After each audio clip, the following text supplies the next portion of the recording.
Welcome back to Derry Public Radio. Reporting from the basement of the Derry Civic Center, this is CM Alexander with the news. Murder most foul has struck the community of Little Tall Island this week. Resident wealthy widow Vera Donovan was found dead in her home after falling down a flight of stairs. Her live-in caretaker, Dolores Claiborne, has been taken into custody under suspicion of foul play. Mrs. Claiborne, as she was being arrested, was overheard to say, "This isn't the first time Vera's shit has hit the fan." You're listening to Derry Public Radio. This is Derry Public Radio.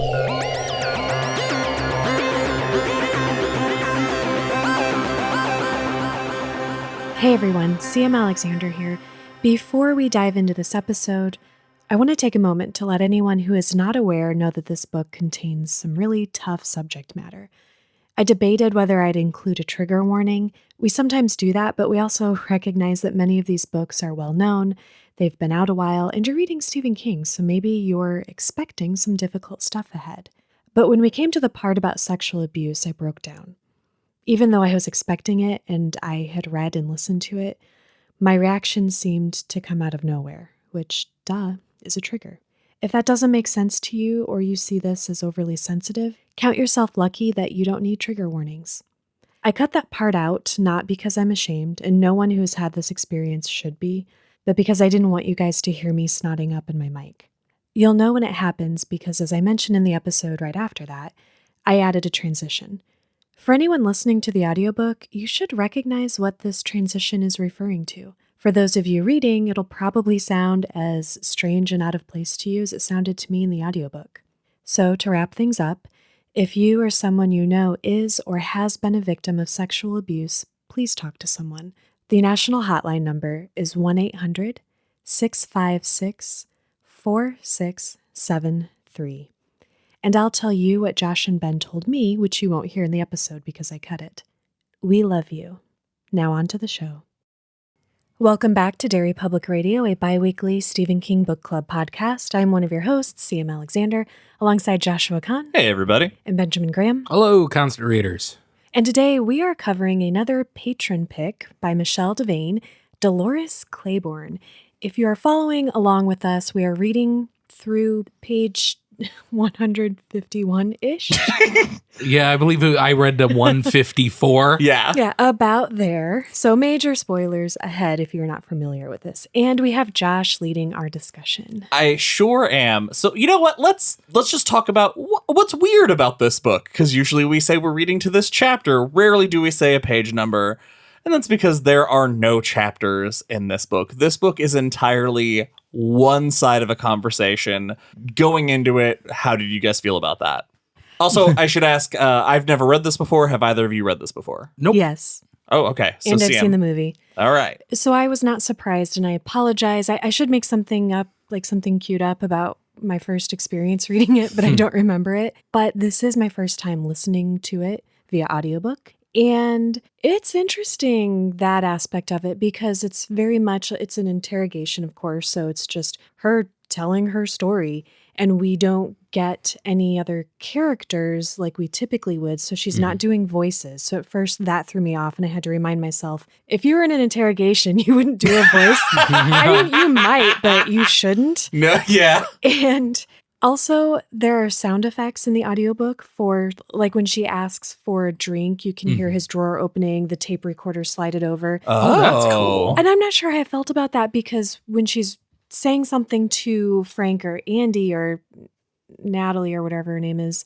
they don't say anything. So you get audio effects, but you don't get the voices of the other people in the room. So it's like, I guess I wanted all or nothing. That's kind of interesting, though. I like that they tried that, because given the format, this entire book is just a monologue. And so it's very easy for me to view this as a theater performance.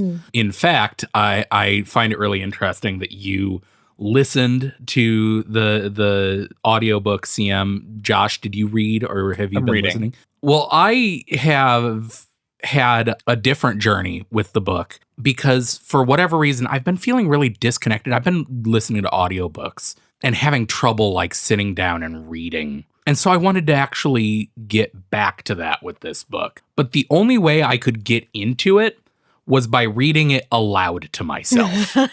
So this entire book I read in my bedroom, pacing the room, reading aloud as Dolores Claiborne. Oh my God, I'm fascinated. That's amazing. I want to know the differences between hearing Dolores in, the actress's voice versus the voice that I have invented in my head, which is just my own voice. But I will say she does a really good job. The only thing that throws me is that some of the voices she does, specifically the bank manager, which we'll get to, she gives everybody the same kind of like whiny quality. So in the text, I would not read his comments as she reads them. Okay. And that threw me a little bit, but I'm not going to like bitch about it. It's okay. Now, we get less than 2 full pages into this book before we are bombarded with the information that CM you alluded to, that she is in an interrogation with 3 other people. She's being accused of murder, and she admits that 29 years ago she killed her husband. And then this is a type of person I initially thought Dolores was, because she's like, well, where should she gives this amazing bit of information. You're like, okay, tell me more. And she's like, where should I start? I could start at the beginning. I could start at the end. Why don't I just start kind of in the middle and jump back and forth? And in my head, I'm like, I bet that they just brought her in to take a witness statement. And she's one of these older ladies who just keeps going, and they're like, well, no, we're not. Okay. absolutely. Dolores Claiborne reminds me so much of my great grandmother,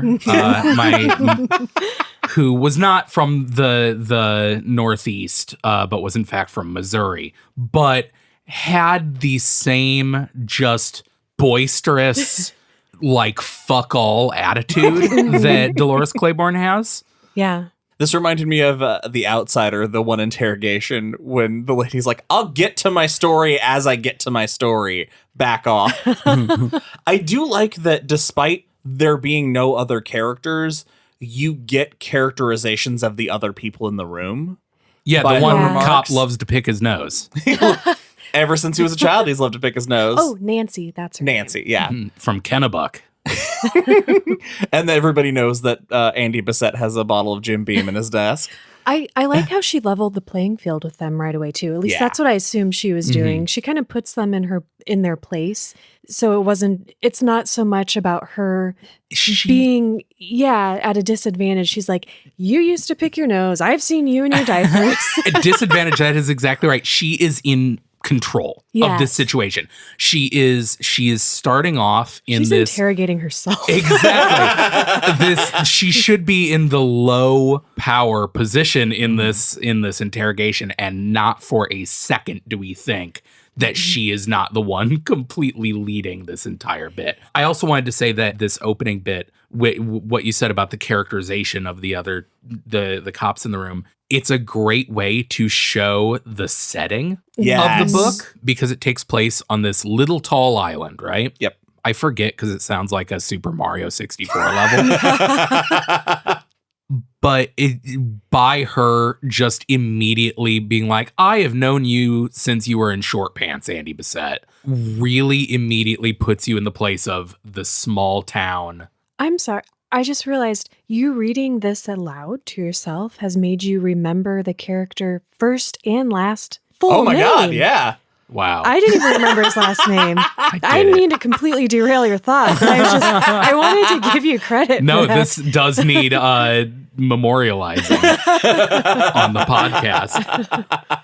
Anyway, I was just wanted to get you guys' take on the setting of the book. I went back and forth about how I imagined it. I imagined it first in an interrogation room, but as we talk about him, Andy at his desk, now I sort of like, they made it feel a little less formal how I have it imagined. Like it's in his office and everybody is a little spread out with her in the center, as though they're using his office in the same manner as an interrogation.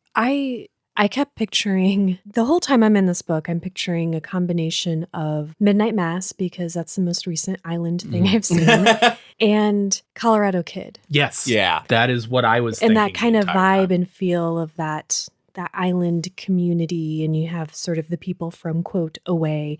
And I kind of love it.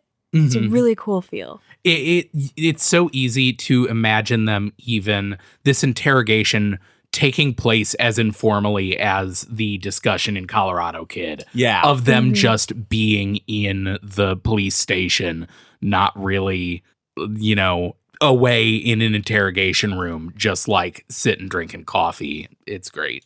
Where Nancy is probably the most professional person in the room because she's from away. Yeah. Of the other little tidbits that we get about Dolores's life from this jump, that we find out that she has 3 kids, Selena, Joe Jr., and little Pete, who are 15, 13, and 9, respectively, at the time of Joe's death, I believe. Which Yes, was it was. years ago. Years ago. 30 years ago, I think. And Yeah. she says basically he left us with nothing but junk and debt. And so you already get an image of what this home life was. Did you guys picture Joe as Roland LeBay? Kinda. I did too, a little bit. I pictured him as Henry Bauer's dad. I imagined him as CM, maybe you will remember the actor's name, a movie we just watched the other day called Bingo Hell. The villain. Oh, yes, and I don't. But I don't remember the actor's that guy name. has too much charisma to be Joe. Yeah, but he No, I know just what you're has that saying. like slimy quality, you Yes. know? Yeah, he feels, ugh. I feel like I'm jumping around when it's actually Dolores jumping around as we cover this conversation, because as CM said, she starts in the middle of the story. After she explains to Nancy, because she's the only one who doesn't know, which I also love that when she's like, I killed my husband. Don't act shocked. Everybody in this room but Nancy knew that. Then we are introduced to Vera a little bit. Would either of you care to describe Vera a little bit? Vera is Dolores's lifetime companion. They Slash are arch enemy. They are sisters from another mother, besties forever who hate each other. It's weird. No, I actually really love their relationship, because it's these two older women who have this kind of, I don't know if I'd call it fragile, if I would call it really strong. They have this understanding and they share a bond, because despite the drastic class difference between them, their lives are very much the same. And I kept thinking about that as we were learning about Vera, because she is, where Dolores is this small island girl who doesn't come from much, who's just about hard work and doesn't really think beyond that, just aspires to like take care of her family and get the job done. Vera is from money, or married into money, one or the other.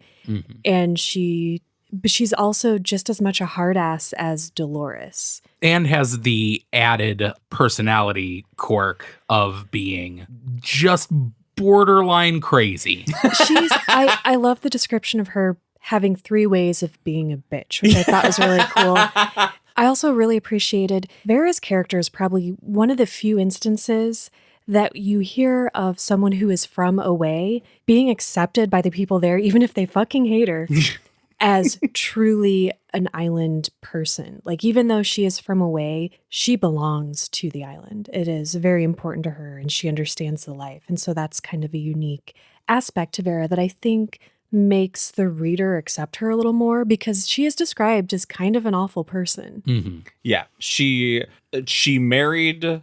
I believe she was always rich, just because I feel like that attitude has always been hers. I only mention that because there's a part where Dolores is thinking about how kind of obsessive compulsive Vera is with certain cleaning duties. And she describes it as she wouldn't be surprised if Vera herself had experienced all that backbreaking housework, Interesting. and that's kind of why she's very particular about the ways that she does it. And that's why I assumed maybe she married into money, but she could come from money too. That makes sense.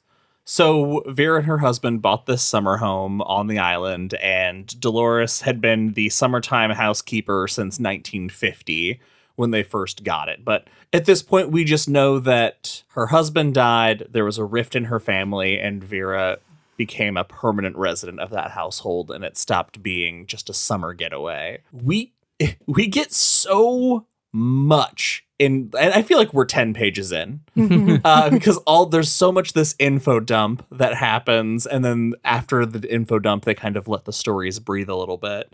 As you mentioned to her several ways of being mean, she also says that being mean was like her hobby.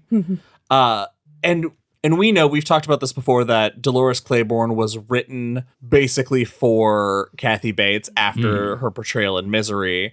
So I also can't help but think of Dolores Claiborne as a Annie.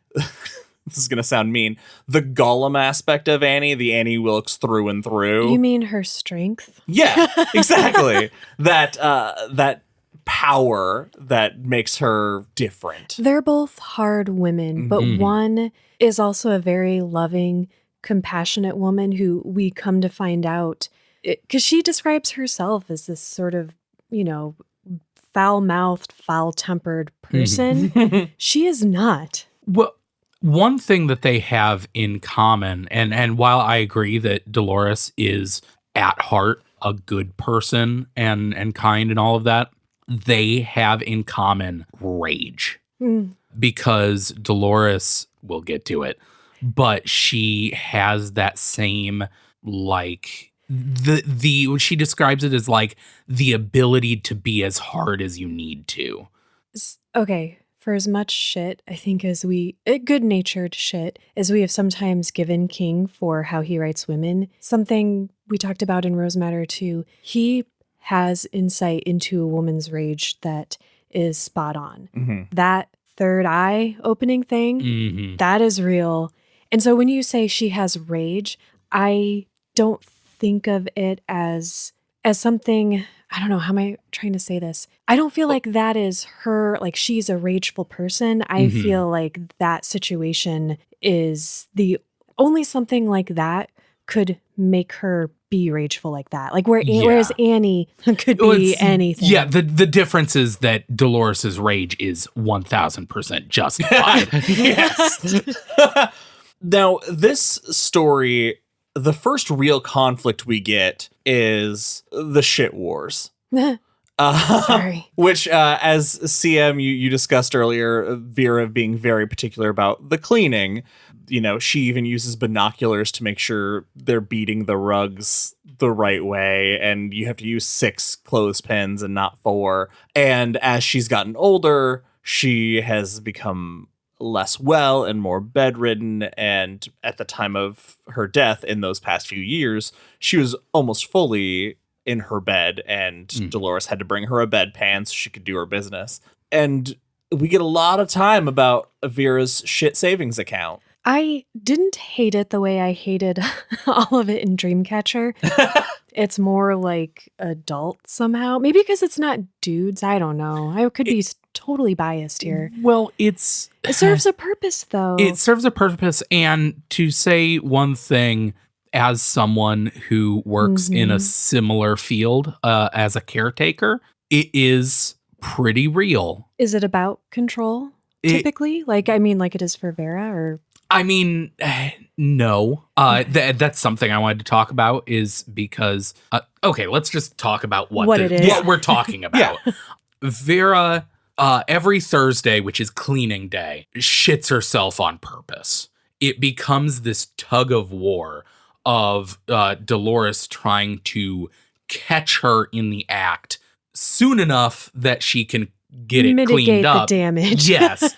But also waiting long enough to catch her. Yeah, that it's in progress. Yeah, she's got to start. Yeah, if she catches her too soon, she won't do it because she's It's intentional. She Yes. wants to make Yeah. a mess. Yes. So what I guess I mean by it's very realistic, this portrayal is it's very realistic. The frustration that Dolores feels very real as someone who has had to scrub shit off of floors before a lot. It can be very frustrating. That said, Dolores's insistence that this is a deliberate bid for control, it is. But that's not an excuse, for Dolores to manhandle the Vera around after she stands up on the bed and shits everywhere. Oh, it's on the curtains. It's on the light bulb. Yeah. Oh my God. It's just interesting. I like this part because it adds a really unique element to the rest of the story and their relationship and just helping us understand why they're so close, even though it's so difficult. And it makes, I don't know, I guess it gives more weight to Vera's character as someone who kind of has this power in their relationship. I think that it's, seeing how Vera ends up, not realizing later that we're going to get a more fierce Vera as we hear about what happens earlier in Dolores's life. It was really interesting to me, the thought of this sounds horrible, this back and forth. And I mean, we're talking about she's racing up the stairs to try to catch her, and Dolores is not a spring chicken. Like, her back is in constant pain all the time. So all of it's frustrating top to bottom. And I kept having that thought of, why would you keep doing this? Like, what? Because some of it is about, yes, the consistent work and all of that, but another part of it is that relationship. And I kept thinking, God, what could happen between these people that you would put up with that? Yeah. And then, so it's cool to see Vera become that person that I'm like, oh, I see it. That is what shows us Dolores's true character, I believe, is because if she left, which she says, throughout the years, of course she thought about leaving. She would spend nights crying because of just the pure spite and meanness of what Vera is doing. I completely lost my train of thought. I think I know you're going with that. It's interesting because she does talk about that. And before we understand fully their relationship, she almost makes up reasons that don't quite make sense. Because she's like, well, who else would do it? If I'm not there to take her out of her chair and put her by the window, she's going to lay in bed all day. And she's always said that's the one thing that would drive me crazy. It would drive anybody crazy. So it seems like just this really good, kind-hearted thing, but it's deeper than that in a cool way. Yeah. Not to discount her kind-heartedness, because I think there is an element for her that she would just do it, because I can't let someone suffer like that. I cannot believe we spent so much time talking about the setup and the interrogation. We didn't say why she's in interrogation. Oh, yeah, Vera's dead. Vera was found dead at the bottom of her stairs, an accidental fall down the stairs, which an accident was also the way that her husband died. It's got to be the hunky. Right? That character I consistently forgot existed, and every time she mentioned it, I was like, who? This character has not been introduced in the story yet, as to the point where I read. But there is occasionally, Dolores will just drop a reference to her and the hunky. The hunky. She uses that to describe a few different men, because she references Joe. Something me and the hunky used to whatever. Oh, was that? I thought it was a term for your man partner, because she mentioned. I thought it was a person. Yeah, I thought it was a person too. No, because she also says he sometimes, earlier in the timeline, he would. She hinted to the fact that Vera would use him for some other stuff sometimes, but he'd always stay in his own place at the end of the night. Okay. Because she referred to 3 different men as that, including Joe. And I was like, is this an island slang or? Oh, okay. That makes so much more sense, because I really was treating it as a big mystery of who's the hunky? When's the hunky gonna come into play? He's like the driver, or just the man help. Man help. Now, the last thing I want to talk about, Vera at her end. before we move on to the rest of Dolores' life. The dust bunnies. CM, do you want to tell us about the dust bunnies? I'm going to try. I'm not sure I can because it's so strangely scary that I feel like I don't understand what it is. So Dolores is describing the 3 ways to be a bitch. And so she's saying at some point she came on full time and she basically like stays at this house all the time. And she takes care of Vera in the evening too, during the middle of the night if something happens. And there are occasions where I think it's during bad weeks because Vera's not always sharp that she'll just be woken up to horrible screams of terror. Some more terrifying than others. And she'll come up and Vera is screaming about like these wires. And so it's gotten to the point where Dolores knows exactly how to handle it. She takes a broom and a dustpan and she non-existent, sweeps up all of these things, these wires and dust bunnies that are coming. And then she'll show her this empty dustpan and say, I got them all, see? And it's the quality in which this scene is described is more scary than it should be. It is, I think there's another one coming up, but it is the Stephen King moment of this first part at least for me. Why is it so scary? Yeah, it's the confusion and uncertainty that she describes this scene with, because and the sadness too, because you don't know at this point. It just seems like the delusions of a sad old woman who is dealing with dementia, but the fear and the like legitimate unease that Dolores talks about this with makes you uncertain of that. Well, and she sees something herself too. She has a dream. She goes to bed and she has a dream that she goes up into Vera's room and sees these human heads made of dust that begin crawling across the floor. So cool. And she knows that if it reaches her, that it'll eat her. And she wakes up, and in the narration of the book, she talks to the cops and she's like, do you think it's almost like she put the idea, she transferred fear into me. Do you think that is possible? And yeah, that's what a thought is. That's one thing, because Vera told her about something and then she remembered and thought about it later.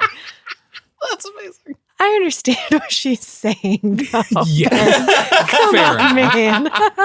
We trail away from Vera and she starts to reminisce about Joe and his smooth ass forehead. This transition was very jarring to me because she's telling this story about Vera and she's been talking a really long time about her shitting herself. And then just suddenly she's like, and sometimes she saw monsters. Okay, time to talk about how I killed my husband now. It is tough listening to her talk about getting married for all the wrong reasons. There's so much regret about who she was when she made the decisions to marry Joe, even though at the time he was not the monster he became. And the sincerity of hearing her talk about Joe's, what do you call it, his home correction, that abuse, that it was so natural that it was such a common thing to give it a cute name instead of calling it domestic violence. Her talking about growing up with home correction and even the word, it's such a, we just read it. So it's such a, I've got to teach you a lesson, talk to you up close. It's a Norman thing, a Tom thing. It's those phrases that make me want to kill a man just to feel good again. Like her explaining she, was a little girl and her dad came home from working hard, whatever, and dinner wasn't on the table. And he's like to her mom, hey, dummy, where's my supper? And takes her head in his hand and just shoves her. Doesn't like punch her or anything, but just just belittles the shit out of her. And then goes outside like It's all he could do to keep himself from throttling her. Goes outside and sits down, and her mom sort of collapses and puts her arms over her chest and her head in her dish towel and just sobs. And it's interesting because Dolores is describing this as maybe my dad thought he had to teach her a lesson. Maybe she needed it. I don't know. I'm not going to judge either of them for this moment. Things were different back then. And I was starting to get super fucking pissed. And then she was like, but that doesn't mean that it was right or that I have to deal with it. And I was like, Yep. thank you. That is the fundamental issue with this topic in our society, because we never take it that next step to say, yes, of course we acknowledge that times were different and people accepted things that they shouldn't have accepted, but they did. And so we recognize it's a different type of behavior and we can think about it or even treat it differently, but doesn't mean it was ever okay. Right. Why can't we be critical enough to have that second thought? So I really did appreciate that part about the domestic violence. Yeah, 100%. If that wasn't bad enough, we find out that Joe also goes to AA so that he can get work he still drinks when he goes to AA, but he uses the chip to get work. Is he an alcoholic? She says he's not. I don't think we're given enough evidence to determine whether he Okay. is. I think he might be a drunk. I grappled with that. I kept thinking, I don't know. Anyway, it doesn't matter. Well, let's talk about the last time Joe hits her, because it starts in motion things that I did not realize the domino effect this would eventually set off.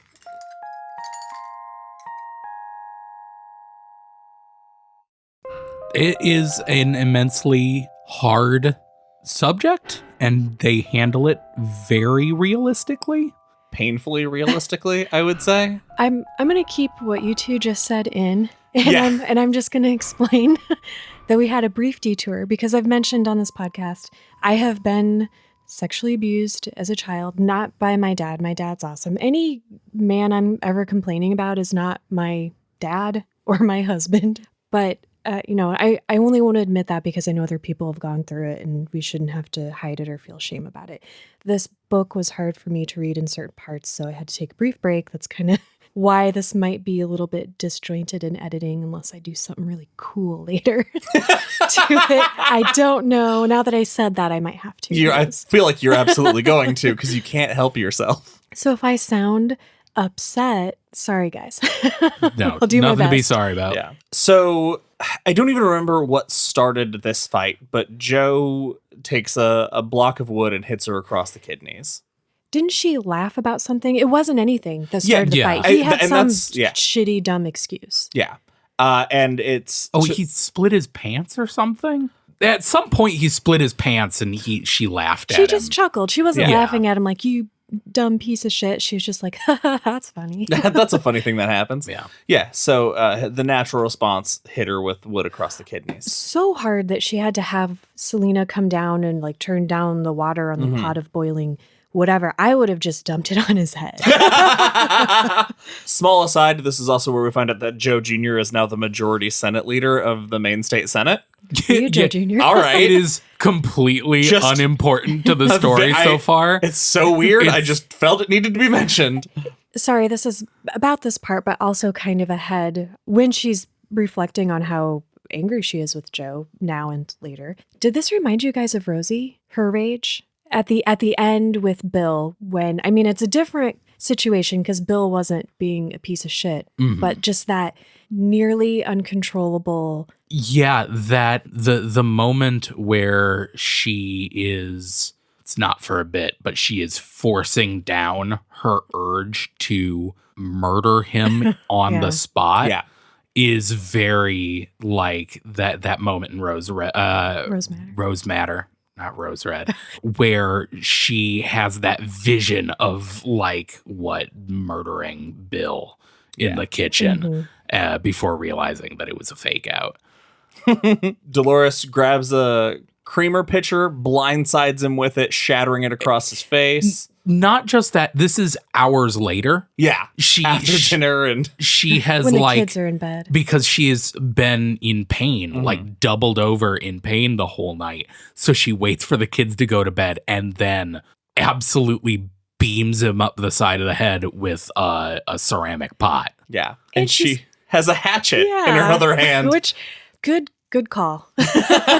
We find Selena wakes up and like pokes her head out and sees this, and Dolores tells her to go back to her room, and then stands there while Joe's holding his ear and she's holding the hatchet, and just no one moves or does anything till they hear the door close.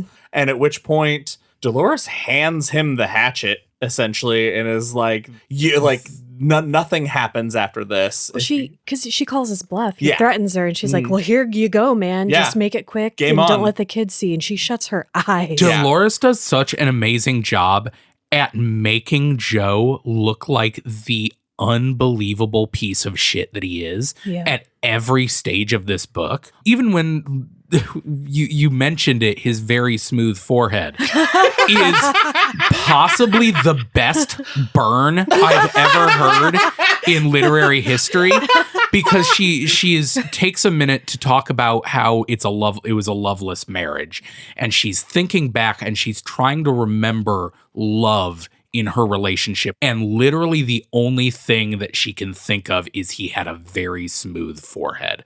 That's such a fucking mad burn. I didn't think about that. You're totally right. Of all the things I can say about this man, the only good thing I can think of is something so fucking inconsequential. I also hadn't thought of it that way. And so after she smashes him over the side of the head, she's like, if you ever fucking touch me again, I will kill you. And he says, well, I'll just kill you first. And she fucking turns the hatch around and hands it to him. And it's such a masterful way of her handing his ass to him, of saying, you're a fucking coward. You aren't going to do shit. It's awesome. There's a small aside here where we're back, where she's addressing the people in the room, and there's a quote I wanted to read because I think it's great, where she tells them, a coward is more afraid of being discovered than he is of anything else, even dying. Yeah. And that is so good. So perfect. There are so many good lines, so many good quotes in this book. There are a few lines that made me put the book down. I had to sit and think about it. You had to applaud your own performance. Yeah, exactly. I took a bow in my bedroom. So here's where we start getting into the tough subject matter. As Selena gets older, Dolores remarks that Joe began to turn her more to his side than hers, was slowly kind of stealing her away. She noticed that he was I wrote this down, talking to her like when he was courting Dolores. And when that phrase happened, my stomach dropped so hard. The second, really, that she goes from talking about why she killed her husband and saying, it's not for the reasons that most people think. Most people thought that I killed him because he was a drunk and he beat me. But he wasn't really, and he didn't that much. The second she goes from that to talking about her daughter, I was like, oh no. Yeah. Oh no. Well, she mentions Selena's pretty. I mean, there was a lot of foreshadowing. Yeah. And I think, isn't it within a few months after this incident that she notices Selena's not mean or disrespectful, but cold towards her. She always does what she asks her to do. She's a good girl, but she's just not close to her. She won't talk to her unless she has to drag information out of her. Then Dolores kicks herself for not picking up on a lot of these signs earlier. Now, this book was published in 93. I'm wondering if this was something that took readers at the time longer to get, or if we latched onto those clues faster because we are from an era that addresses these things a little more openly and it acknowledges these warning signs. I don't know. What did you guys take on that? I think that's fair. I imagine that because I think a lot of mothers just can't imagine something like this happening. And it's only in hindsight that you recognize real red flags that you're like, fuck, how did I miss that? It was staring me right in the face. So yeah, the acknowledging the prevalence of it and talking about it, I think helps us pick up on those things. Dolores finally takes action, takes all this into her own hands. She takes the ferry over to catch Selena at school. Well, because she's noticing too that she's dressing differently, wearing baggy clothes, not washing her hair, or her face is pimply. She's going through something. It is all just a laundry list of signs that bad stuff's going down. And to her surprise, Selena's actually kind of happy to see her when she Not shows up at her smoking school. in the boys' room. Yeah. Which is what she thought. And let's talk about the ferry ride home, because the ferry ride home is so emotional and it's so beautifully written.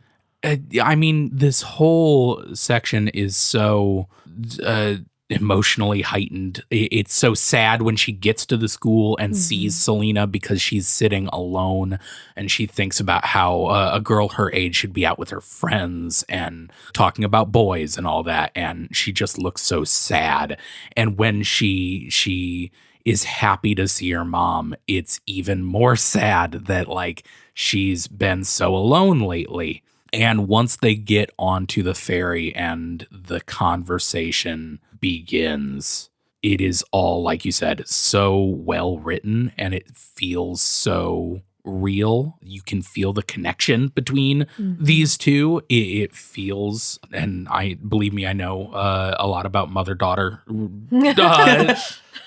relationships, but it feels very real. You can feel the like caring and the worry that Dolores feels. This is a perfect depiction of sometimes you have to be cruel to be kind, because Selena fights opening up to her, and Dolores like very consistently but very lightly pushes it, and even to the point that says, we're not getting off this ferry until you tell me everything.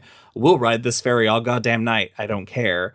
I'm here for you. Tell me from start to finish. Don't leave anything out. I won't interrupt. Let it out. She has good instincts when she finally realizes it's not the typical things. And then she's sort of like, fuck, I wish it was. It's a sadder thing that she didn't find her, smoking pot in the bathroom or something, or making out with a boy.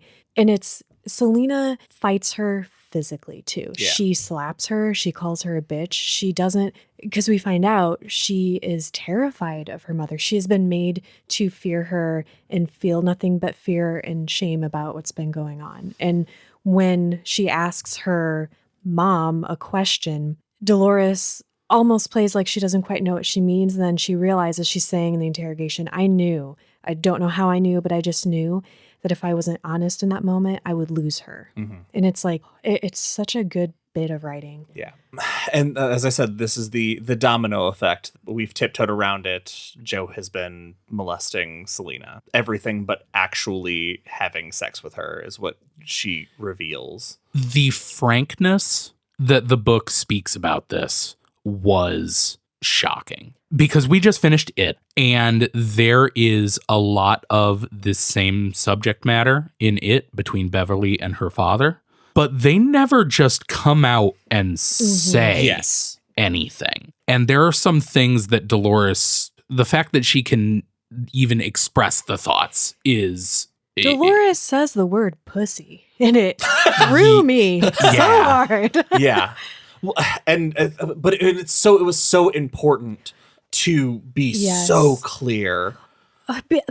Because what Selena is going to have to say is so much more explicit feeling to have to tell another person.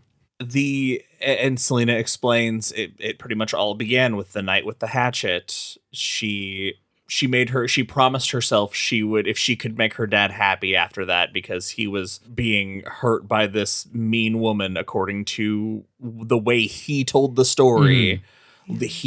Once he knew he got his hooks into pulling her close to his side, he just consistently chipped away at her until he'd gotten her to a point that she didn't think she could turn back. He groomed her. Yeah, absolutely. He used the situation because from Selena's perspective, all she saw is her mom hurting her dad, and she only got one side of the story. Yeah. And it's the way that one moment, Dolores talks about the tragedy of, I just didn't want him to hit me anymore. And I had no idea what the effects of that would be. Although honestly, I mean, Joe would have found a reason to molest Selena with Yeah, or without absolutely. that. That was going to happen. Yep. That he That's is a pedophile. And Another hard criminal. part about this is all of the guilt that Dolores very clearly feels through her narration. And we, the reader, obviously know, obviously, it's not her fault. Mhm. Even she knows, obviously, that it's not her fault. But like the guilt of not realizing that this was happening sooner is just so palpable and tragic. Another thing, this book that is it's so great. We go from something so horrifying as this conversation, and Dolores tells Selena, I'm going to confront him. This is happening. I promise this will be okay. But you just trust me. So they get home, they send all the kids away. I'm sorry, can I interrupt real quick? Yeah. The bit where Selena basically just wants everything to go back to normal and is afraid that her dad will be mad at her is heartbreaking because she's been manipulated and she's a kid, and that's really is what she wants. She just wants to act like none of it ever happened and move on, and you can't. Yeah. Dolores refers to Joe at this point with my favorite burn, the grand hypoba of upper butt crack. Nailed him. A fantastic. Fucking got him. I felt like at first throwing kind of a joke in there jarred me, but I was kind of grateful. I didn't take it as a joke at all, as much as it was just that's Dolores's way of speaking. That's true. She has such as someone with the voice of Dolores Claiborne. She has such a distinct voice, and She's colorful. It is shocking that at no point in this did I ever roll my eyes at her. Roll her eyes. Yeah, Ben, I love this. He really embodied her. I am Dolores Claiborne. So method.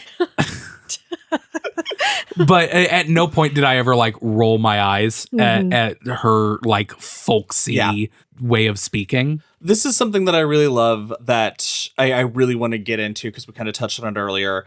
She thinks real hard about murdering him right here and now, even before she confronts him. But then she realizes that if she does it, she'll go to jail. Who does that help? And at that point, she would be killing him because she felt foolish that he got one over on her. She wouldn't be doing it to protect those kids. Yeah.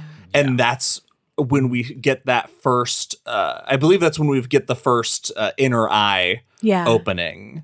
For anybody who hasn't read it, how would you describe that inner eye, that inner rageful eye? As I'm sure guys have this, but it feels, the way King writes it, it feels so uniquely feminine to me for some reason. Is it just me?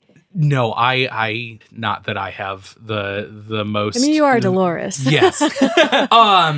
There's this line here that she describes this eye opening. It's this inner focus on Joe. All she can see in her inner eye is his face and how fucking ugly he is and how awful he is. And she says, I knew that this was not going to go away until he was dead. And I'm going to try and get this quote right because it is the best quote in the book so far. It made me gasp, this line did. This anger, it was like love in reverse or something along those lines. But it made me go, oh, it felt like getting punched in the chest. To have that level of anger described that way is so real and fantastic. So Dolores confronts Joe and really comes at him direct and says, keep your hands off of Selena. And he goes ghost white and tries to deny it. And she doesn't even let him get out a fake defense and just lays into him that, this is never going to happen again. If I so much as catch an inkling that you're thinking about it, I will murder you in your sleep. Do you understand me? And man, and then he agrees and then kind of laughs at her a little bit and says something to the effect of, you think you know everything. And that was haunting. So Dolores realizes that the best action she could take is to get the kids and get the fuck out. Makes perfect sense. All three kids have a college fund, at the bank. So she knows everybody's going to be busy. No one's going to keep an eye on her. Dolores goes to the mainland, goes to the bank, only to find out all of the accounts have been emptied. This part's really cool because it again pulls in that element of I loved the theme of this, that patriarchy, because when she goes there and she comes with her checkbooks or her whatever. The bank books. The bank books. And she's like, I don't see a withdrawal. Come to find out, he lied and said that they lost the books, so they issued him new ones so that she wouldn't see. And she keeps the key for it around her neck, which is like a sign. You're ignoring a red flag if you feel like you have to keep this key around your neck. So she knows that he couldn't get in to get these. So she was really confident that the money was there. But yeah, he lied to open up new accounts. He withdrew everything. And of course, she's not on those new accounts. Mm-hmm. And there's this little, she describes as this little neat man sitting across from her, the bank manager. And she's basically begging him. She's like, I need to know if he spent the money. Does this money still exist? And he thinks about it, and she thinks that he's not going to help her. And she's having these very reasonable but uncharitable thoughts about him as this is going on. And then he's like, okay, meet me at this coffee shop in 45 minutes. And they meet, and he tells her that the money is still there. It's like $500 less, I think, than what she had saved, all of it except $500. And she made him put that in there, and he threw a big freaking fit about it. So it's actually her money that she worked for, that she was saving up for their kids. And it's really irritating. And she gets this guy to help her by saying, because he didn't do anything illegal, because both parents were on there. But she's like, you never called me to confirm any of this or talk about it. And I bet you if the money had been there and I had withdrawn this, as soon as I left, you would have called my husband to let him know. Absolutely.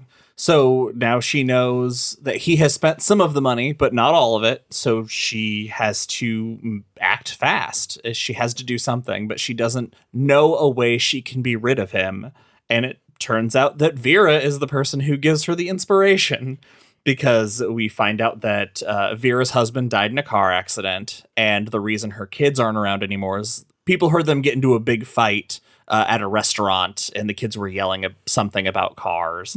And that's when Vera started spending more time at the house. So it's a month after the bank scenario, and Vera's very excited because the solar eclipse is going to be coming.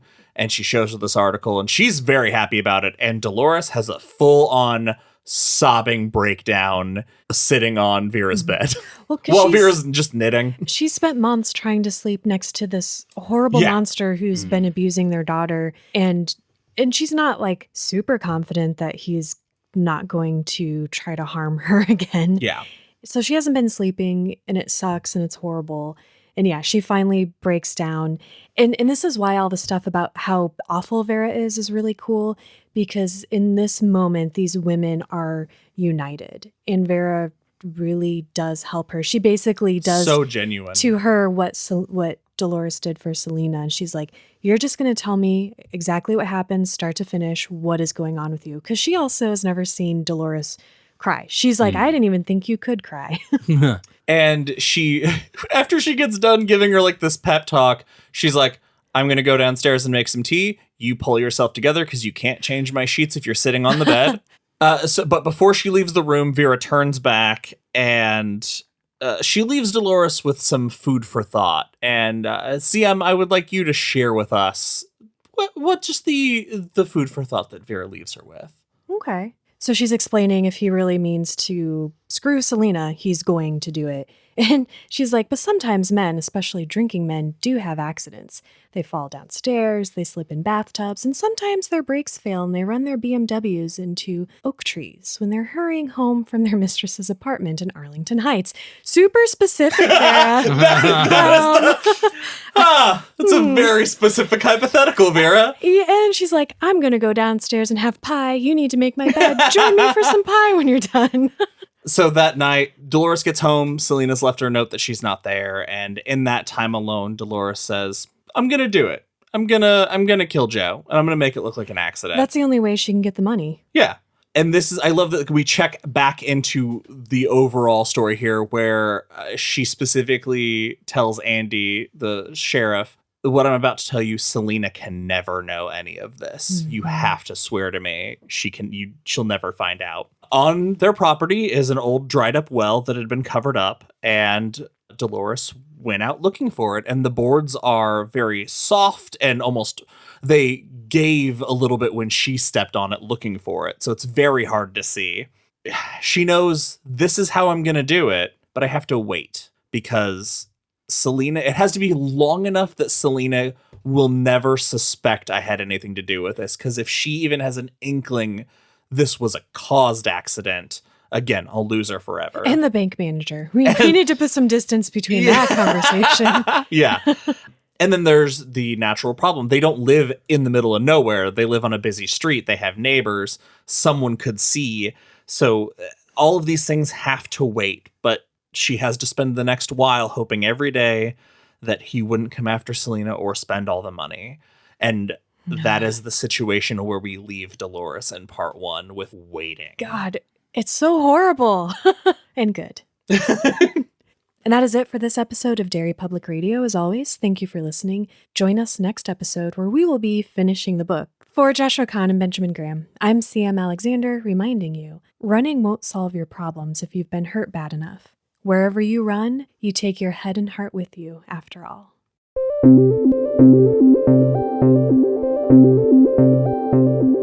Hey everyone, CM Alexander here. Thank you for listening to Dolores Claiborne Part 1. We hope you enjoyed it. As always, please follow us on Facebook and Instagram at Derry Public Radio and Twitter at Derry Public. If you haven't already, check out our Etsy store for cool merchandise, including Derry-specific merch and Stephen King merch.